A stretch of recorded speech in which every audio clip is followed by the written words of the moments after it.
নড়াইলে মাতৃছায়া কৃষি সমবায় সমিতি লিমিটেডের সভাপতি সোহাগ মৃধার বিরুদ্ধে নানা অপকর্মের অভিযোগ তুলে মানববন্ধন ও বিক্ষোভ মিছিল করা হয়েছে। ২৪ সেপ্টেম্বর বৃহস্পতিবার নড়াইলের কালিয়া ও খুলনার দিঘলিয়া উপজেলার সীমান্তবর্তী গাজীরহাট বাজারে এই কর্মসূচি পালিত হয়। ভুক্তভোগী পরিবার ও এলাকাবাসীর আয়োজনে এই মানববন্ধন ও বিক্ষোভ মিছিলটি আয়োজিত হয়। অভিযোগে বক্তারা বলেন, সোহাগ ঋণের অতিরিক্ত কিস্তি আদায়, ঋণ গ্রহীতাদের কাছ থেকে উচ্চ হারে সুদ গ্রহণ এবং কোনো সদস্য টাকা দিতে না পারলে তাকে বিশ্রী ভাষায় গালিগালাজ ও নারীদের কুপ্রস্তাব দেন। এক ভুক্তভোগী অভিযোগ করে বলেন, কিস্তি আদায়ের সময় টাকা দিতে না পারলে তাকে বিরক্ত করা ও দোকান বন্ধ করে দিতে বলা হয়। আমি সোহাগ ভাইয়ের কাছ থেকে ৩০,০০০ টাকা লোন নিয়েছিলাম।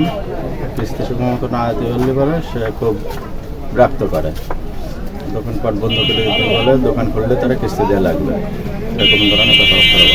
সেখানে আরেক ভুক্তভোগী জানান, প্রতিদিন কিস্তির টাকা দিতে না পারলে নানা ধরনের হুমকিও দেয়া হয়ে থাকে। কিস্তি নেওয়ার ফলে মনে করেন যে প্রতিদিন কিস্তির চাপে মনে করেন যে টাকা দিতে না পারলে ফোনে হুমকি দেয়, সামনাসামনি এসে উল্টাপাল্টা, একদিন লেট হলে উল্টাপাল্টা এসে বলে। সে ভয়তেই বাবা আমার গোপালগঞ্জ চলে গেছে দোকান ফেলায়। তবে এমন কথা অস্বীকার করেন এলাকার কিস্তি আদায়কারী।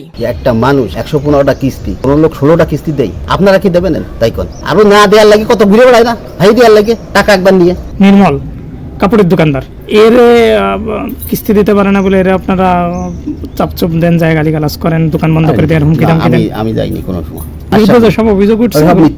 তবে এ বিষয়ে অভিযুক্ত সোহাগ মৃধা বিষয়টি অস্বীকার করে জানান, তারা 10% সুদে ঋণ দিয়ে থাকেন। আমার সমিতির আমাদের অল্প কিছু লোন আছে, সাপ্তাহিক লোন। এটা আমি গ্রামীণ সমিতির একটা আইকন মনে করি। আমি 44 কিস্তিতে পরিশোধ দিই 10% লাভে। যা মনে করি বাংলাদেশের কোনো এরকম আমাদের মতো সমবায় সমিতি থেকে আমি চ্যালেঞ্জ করে বলতে পারি কেউ নেই কিনা সন্দেহ আছে। আমি 44 কিস্তিতে পরিশোধ দিই, অর্থাৎ 10% লাভ। কালিয়া উপজেলা সমবায় কার্যালয়ের সহকারী পরিদর্শক প্রশান্ত কুমার দাস বলেন, ওই সমিতির নামে আমরা কোনো লিখিত অভিযোগ পাইনি। অভিযোগ পেলে তদন্ত করে আইনগত ব্যবস্থা গ্রহণ করা হবে বলে তিনি জানান। এই সমিতির বিরুদ্ধে যে অভিযোগগুলো শোনা যাচ্ছে, এরকম কোনো অভিযোগ আমাদের কাছে লিখিত আকারে আসে নাই। লিখিত আকারে আসলে আমাদের অবশ্যই এখানে তদন্তের ব্যবস্থা আছে। জেলা সমবায় অফিসার মহোদয়, ওনার তদন্ত টিম আছে, উনি এটা তদন্তের ব্যবস্থা গ্রহণ করে থাকেন। যদি এরকম কোনো অভিযোগ আসে অবশ্যই তদন্ত হবে এবং তদন্ত যদি উনি দোষী সাব্যস্ত হয়, সে আমাদের সমবায় আইন ও বিধি অনুযায়ী তার ব্যবস্থা গ্রহণ করা।